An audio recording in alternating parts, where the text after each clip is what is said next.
आकाशवाणी भोपाल से प्रस्तुत है प्रादेशिक समाचार।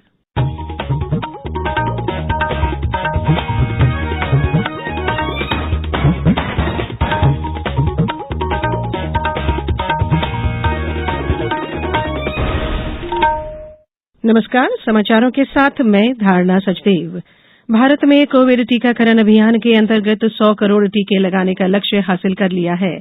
इस महत्वपूर्ण कार्य में योगदान करने वाले चिकित्सकों, नर्सों और अन्य स्वास्थ्य कर्मियों का आकाशवाणी अभिनंदन करता है।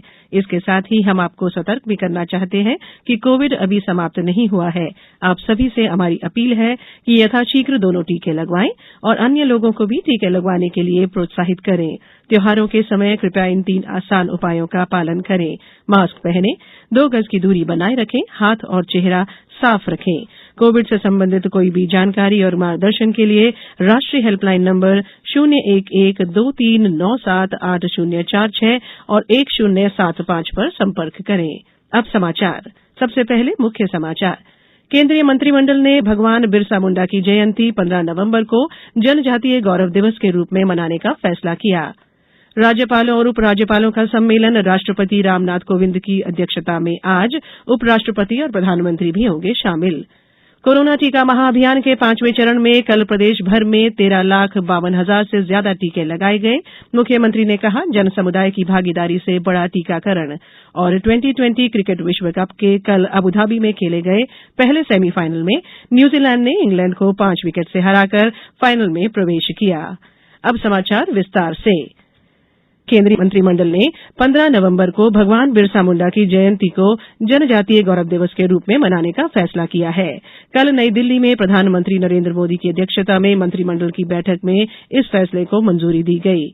बैठक के बाद केंद्रीय मंत्री अनुराग ठाकुर ने बताया कि मंत्रिमंडल ने सांसद स्थानीय क्षेत्र विकास योजना यानी सांसद निधि को बहाल करने और आगे जारी रखने की भी मंजूरी दी है।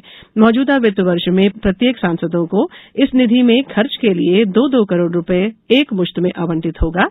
इसके बाद 2022-23 से लेकर 2025-26 तक हर साल इस निधि में 5-5 करोड़ रुपए की राशि 2-2 किस्त में प्रत्येक सांसदों को अपने क्षेत्र के विकास के लिए दी जाएगी।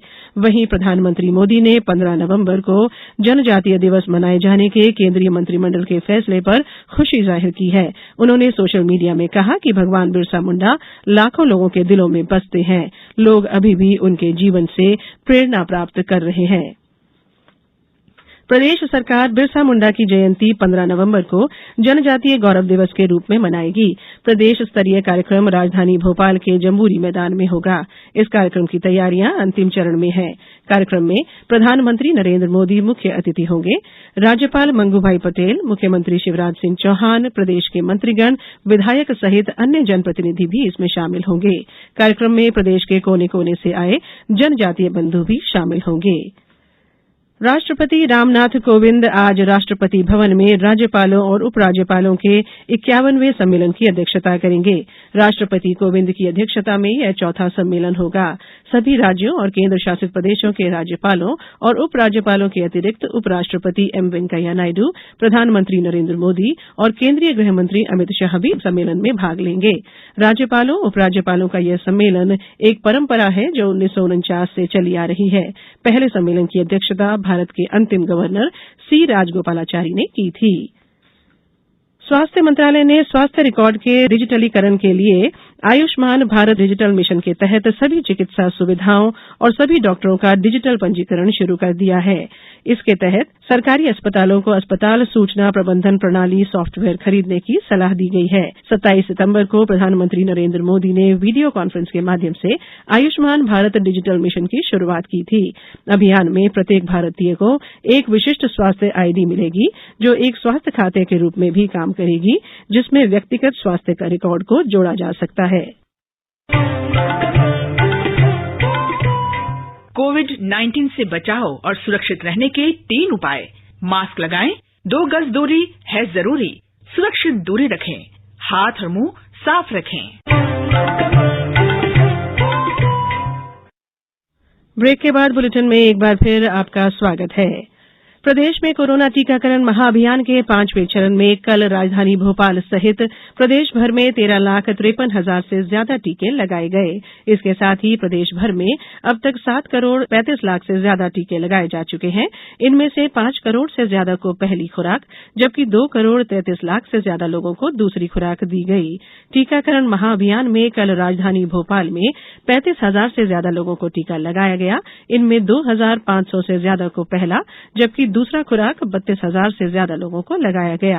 16 जनवरी से अब तक 20,18,000 से ज्यादा लोगों को पहला डोज लग चुका है, जबकि दूसरा डोज 12,22,000 से ज्यादा लोगों को लगा है।